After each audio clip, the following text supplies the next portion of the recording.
धर्मक्षेत्रे कुरुक्षेत्रे संवेता युयुत्सवा मामका पांड्यवश्रेव किम कुर्वतः सज्जया।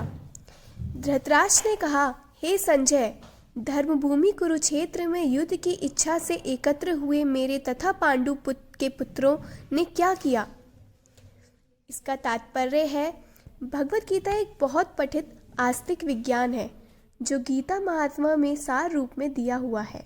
इसमें यह उल्लेख है कि मनुष्य को चाहिए कि वह श्री कृष्ण के भक्त की सहायता से समीक्षण करते हुए भगवत गीता का अध्ययन करे और स्वार्थ प्रेरित व्याख्याओं के बिना उन्हें समझने का प्रयास करें। अर्जुन ने जिस प्रकार से साक्षात भगवान कृष्ण से गीता सुनी और उसका उपदेश ग्रहण किया, इस प्रकार की स्पष्ट अनुभूति का उदाहरण भगवत गीता में ही है।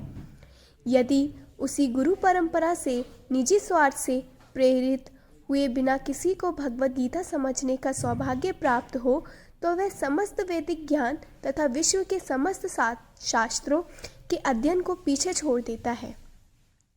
पाठक को भगवत गीता में न केवल अन्य शास्त्रों की सारी बातें मिलेंगी, अपितु ऐसी बातें भी मिलेंगी जो अन्यथा कहीं उपलब्ध नहीं है। यही गीता का विशिष्ट मानदंड है। स्वयं भगवान श्री कृष्ण द्वारा साक्षात उच्चारित होने के कारण यह पूर्ण आस्तिक विज्ञान है। महाभारत में वर्णित धृतराष्ट्र तथा संजय की वार्ताएं इस महान दर्शन के मूल सिद्धांत का कार्य करती है। माना जाता है कि इस दर्शन की प्रस्तुति कुरुक्षेत्र के युद्ध स्थल में हुई थी, जो वैदिक युग के पवित्र तीर्थ स्थल रहा है। इसका प्रवचन भगवान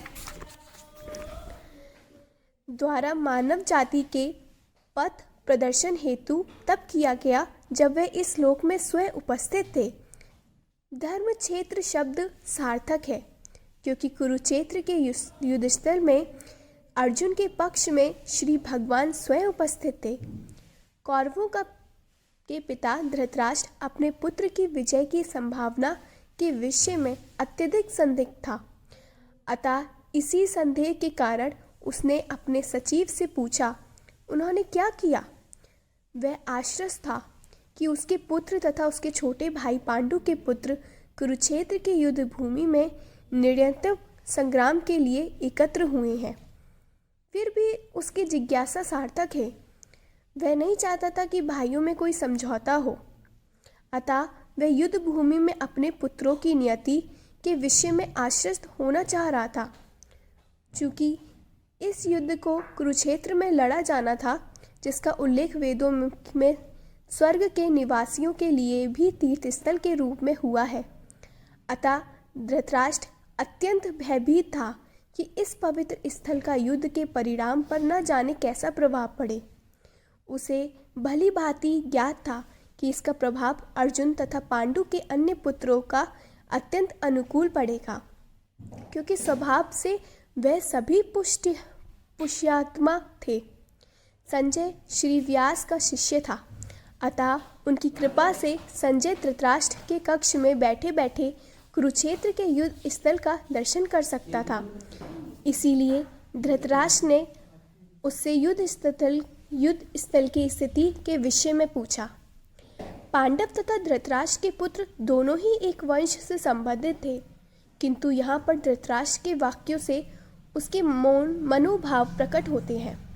उसने जानबूझकर अपने पुत्रों को कुरु कहा और पांडु के पुत्रों को वंश के उत्तराधिकार से विलग कर दिया। इस तरह पांडु के पुत्र अर्थात अपने भतीजों के साथ धृतराष्ट्र की विशिष्ट मनस्थिति समझी जा सकती है। जिस प्रकार धान के खेत से अवांछित पौधों का उखाड़ दिया जाता है, उसी प्रकार इस कथा के आरंभ से ही ऐसी आशा की जाती है कि जहाँ धर्म के पिता श्री कृष्ण उपस्थित हों, वह कुरुक्षेत्र रूपी खेत में दुर्योधन तथा आदि धृतराष्ट्र के पुत्र रूपी अवंचित पौधों को समूल नष्ट करने के युधिष्ठिर आदि नितांत धार्मिक पुरुषों की स्थापना की जाएगी।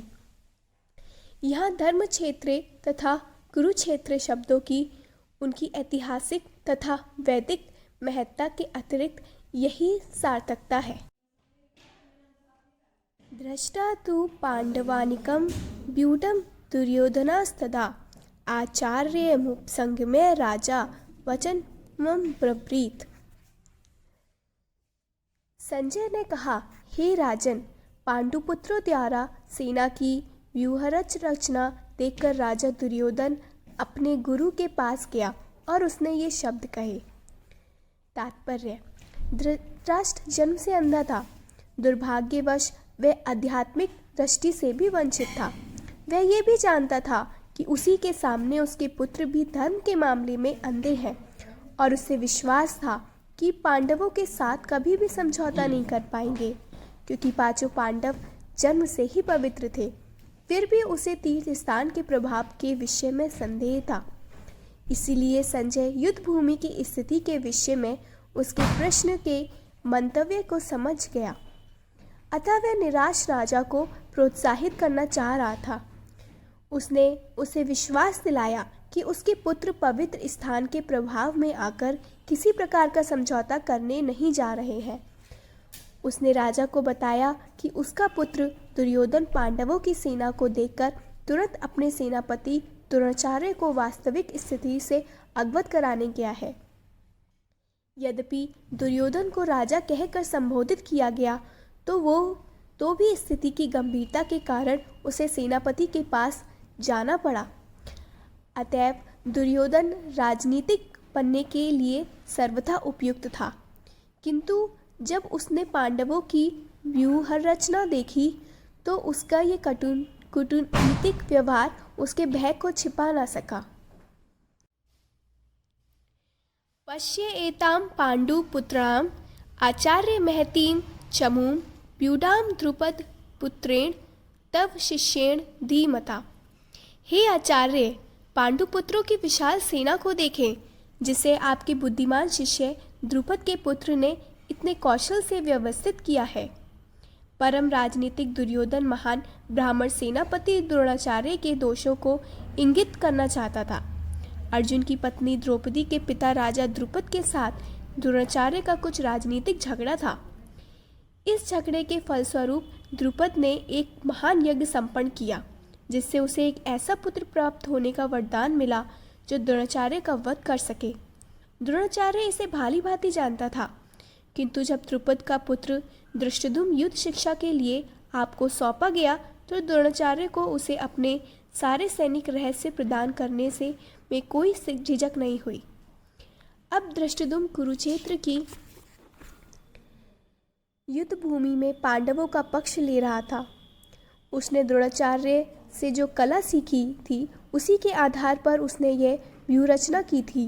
दुर्योधन ने द्रोणाचार्य की इस दुर्बलता की ओर इंगित किया, जिससे वे युद्ध में सहज रहे और समझौता ना करे।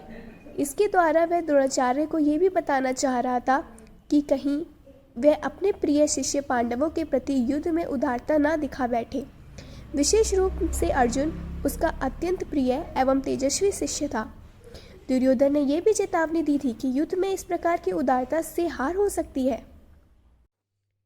श्लोक 4 कहता है, इस सेना में भीम तथा अर्जुन के समान युद्ध करने वाले अनेक वीर धनुर्धर हैं, यथा महारथी, युयुधान, विराट तथा द्रुपद।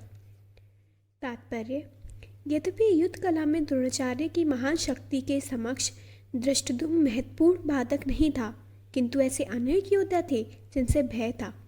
दुर्योधन इन्हें विजय पथ में अत्यंत बाधक बताता है, क्योंकि इनमें से प्रत्येक योद्धा भीम तथा अर्जुन के समान दुर्जय था। उसे भीम तथा अर्जुन के बल का ज्ञान था, इसलिए वह अन्यों की तुलना इन दोनों से करता है। श्लोक 5 इनके साथ ही धृष्टकेतु, चेकितान, काशीराज, पुरोजित, कुंतीभोज तथा सैब्य जैसे महान शक्तिशाली योद्धा भी हैं। श्लोक 6 पराक्रमी, युद्धामन्यु, अत्यंत शक्तिशाली उत्तमौजा, सुभद्रा का पुत्र तथा द्रौपदी के पुत्र, ये सभी महारथी हैं। श्लोक 7 किंतु हे ब्रह्मश्रेष्ठ, आपकी सूचना के लिए मैं अपनी सेना के उन नायकों के विषय में बताना चाहूँगा जो मेरी सेना को संचालित करने में विशेष रूप से निपुण है। श्लोक 8 मेरी सेना में स्वयं आप, भीष्म, कर्ण, कृपाचार्य, अश्वत्थामा, विकर्ण तथा सोमदत्त का पुत्र भूरिश्रवा आदि हैं, जो युद्ध में सदैव विजयी रहे हैं। इसका तात्पर्य है दुर्योधन उन अतिथि युद्धवीरों का उल्लेख करता है जो सदैव विजयी होते हैं। विकर्ण दुर्योधन का भाई है, अश्वत्थामा द्रोणाचार्य का पुत्र है और सोमदत्ति या भूरिश्रवा ब्राह्मणों के राजा का पुत्र है। कर्ण अर्जुन का आधा भाई है क्योंकि वह कुंती के गर्भ से राजा पांडु के साथ विवाहित होने के पूर्व उत्पन्न हुआ था। कृपाचार्य की जुड़वा बहन द्रोणाचार्य को ब्याही थी। श्लोक 9। ऐसे अन्य अनेक वीर भी हैं जो मेरे लिए अपना जीवन त्याग करने के लिए उद्यत हैं। वे विविध प्रकार के हथियारों से सुसज्जित और युद्ध विधा के निपुण में है। इसका तात्पर्य है जहाँ तक अन्यों का यदा, जयद्रथ, कृतवर्मा तथा शल्य का संबंध है, वह सब दुर्योधन के लिए अपने प्राणों की आहुति देने के लिए तैयार रहते हैं। दूसरे शब्दों में ये पुण्य निश्चित है कि वह अब पापी दुर्योधन के दल में सम्मिलित होने के कारण कुरुक्षेत्र के युद्ध में मारे जाएंगे। निसंदेह अपने मित्र की संयुक्त शक्ति के कारण दुर्योधन अपनी विजय के प्रति आश्वस्त था। श्लोक 10।